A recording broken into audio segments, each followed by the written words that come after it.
beauty. Tell me a little bit more about your stepdad and the things that you get that would happen at your house, the jam sessions and things. Yeah, you know, he's just... How many people would he have over? I don't know, maybe 10.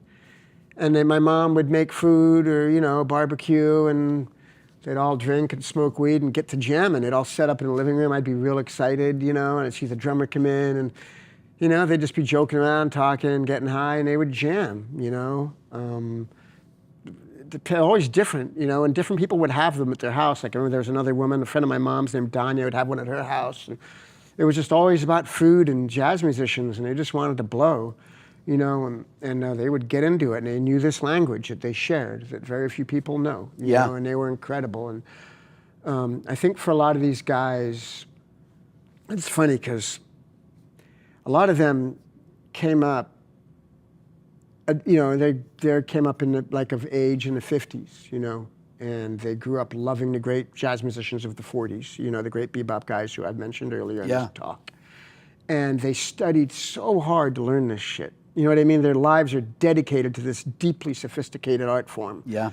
And come the 60s, the 70s, you know, they're coming towards middle age, and they had mastered this form, and they couldn't make a buck, you know? Right. No one cared, you know? It's like, you know, my stepdad, he couldn't make any money. He took shitty gigs playing Proud Mary in a Holiday Inn lobby bar, you know what I mean? Or on a cruise ship, or... You know, mostly he fixed cars in our backyard to, like, you know, try to put food on the table. And my mom, you know, worked as a legal secretary, and there was a bitterness and an anger, you know what I mean, that I felt, especially when I started playing bass, getting into rock bands, where he was like, well, that's bullshit.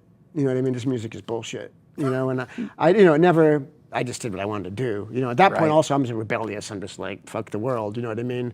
I didn't want to play my trumpet anymore because I was like, fuck you. You know, but. You know, in retrospect, I really understand that anger, and I've always felt, especially now that I'm really pursuing being a jazz trumpet player. Yeah. I'm working really hard on it every day. And it's difficult, you know, and I'm a student. I'm humbled. I am humbled, you know, as I study this craft. And other day I was, you know, I made my new record. I was in New York, and I was playing my record for a group of people, including a bunch of really good jazz musicians who were there. Mm-hmm.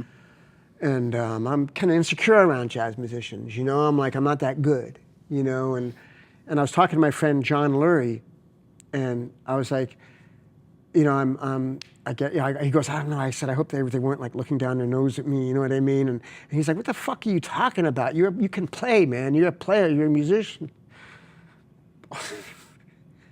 And I realized, like,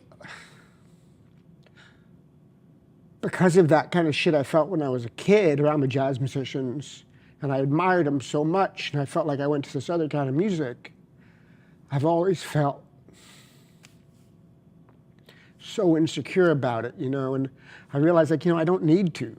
You know, especially like when I went to go make my record, and I was playing with these great jazz musicians, and I was like, God, I hope that, I was insecure with them, you know, I was like, God, hope they don't like they're not just doing it for a check, and they're gonna look down on me and think, oh, he's a no-playing fucking rock dude, he doesn't really understand, you know what I mean?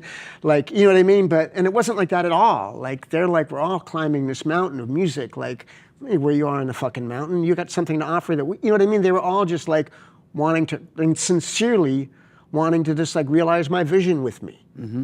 You know, in the most beautiful way, like, it moved me, like, and I'm just now in my life, like, kind of like conquering that, all that, you know, those feelings of inadequacy as a musician, you know, and just wanting to work and be as good as I can. I mean, always like that, but now I work more than ever, you know what I mean? It's like, maybe I've like, as I get older, like, my life gets crystallized, like, into this, God, my wife's gonna laugh at me. I always fucking cry in an interview. She's like, "You're not gonna cry, are you?" You know. but it's so funny, huh? You know. But like, it's just I care about shit. You know, like now that's my life. It's like, yeah, I got. You know, I just want the love in my life, the relationships in my life, and my work. You know what I mean? Taking care of myself. Like, it's just like I got no time for anything else. The days, you know what I mean? I go to bed thinking about like trying to be better. I wake up in the morning thinking about how do I get better? How do I honor this time that I have? You know? It's interesting. I was thinking about, you know, coming back to playing the trumpet. That the embouchure to keep it in shape, you got to play all the time. Every day. Literally every day. Literally, I play trumpet every day. Yeah. And like yesterday, I didn't play because I was on a flight all day. Got up, flew to New York, came home, couldn't. Yeah. So, but yeah, every day. I see people that Doc Severinsen or Herb Albert, in their 90s, they can still play the trumpet though. This is the thing. That's the great thing about trumpet is that you can if you keep your chops up, you can keep playing forever. Right? Oh yeah. Man, awesome. Yeah, no, trumpet, there's been a lot of really old trumpet players that I mean, I know Louis was old. I know sure. Absolutely.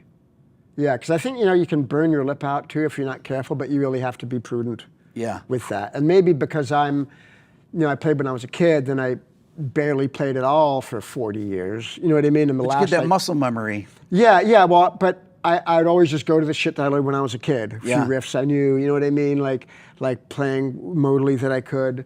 But the last 3 years ago, I decided, okay, every day, no matter what.